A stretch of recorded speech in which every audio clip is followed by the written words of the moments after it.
Bonjour à tous. Courte vidéo aujourd'hui sur comment vous montrer comment enlever certains droits à vos élèves.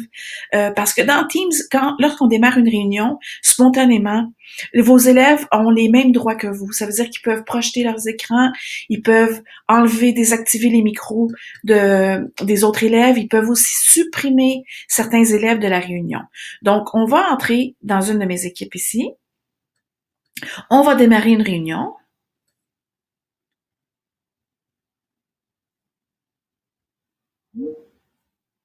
On va entrer en réunion ici. Et vous allez voir que je vais avoir des suggestions. Là, ils sont pas dans ma réunion maintenant, mais on peut quand même le faire. Donc, si vous le faites quelques minutes avant de commencer votre cours et qu'il y a personne, c'est encore mieux. Donc, ce qu'on va faire, c'est qu'on va cliquer ici sur les trois petits points dans participants.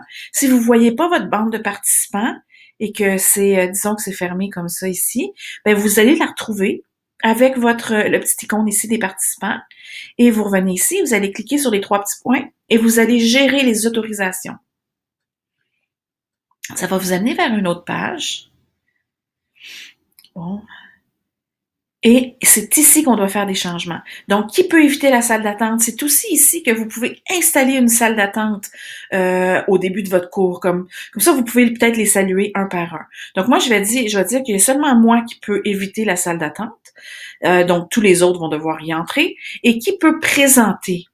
Donc, ça va être moi aussi uniquement. À ce moment-là, il n'y a que moi qui va présenter, il n'y a que moi qui peut projeter mon écran et c'est moi qui contrôle la réunion uniquement. Ce qui est intéressant par contre ici, que Zoom n'avait pas, vous pouvez mettre des personnes spécifiques. Donc si vous êtes deux enseignants, vous pouvez donner le droit à une personne autre que vous ou même plusieurs. Là. Eux aussi ont le droit de gérer les micros et tout ça. Mais pour l'instant, je vais mettre moi uniquement et je vais enregistrer. Je vais retourner ici dans ma rencontre. Donc là, j'ai géré mes autorisations et mes élèves ici n'ont plus le droit de couper le micro des autres. Ils n'ont pas le droit de supprimer la réunion des autres.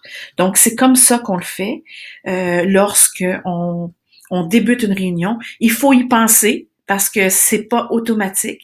La seule façon pour que ce soit automatique, c'est qu'on doit aller dans le calendrier ici et planifier une réunion. Et lorsqu'on planifie la réunion dans le calendrier, à ce moment-là, ça nous donne le choix de faire ce que je viens de faire là maintenant dans gérer les autorisations.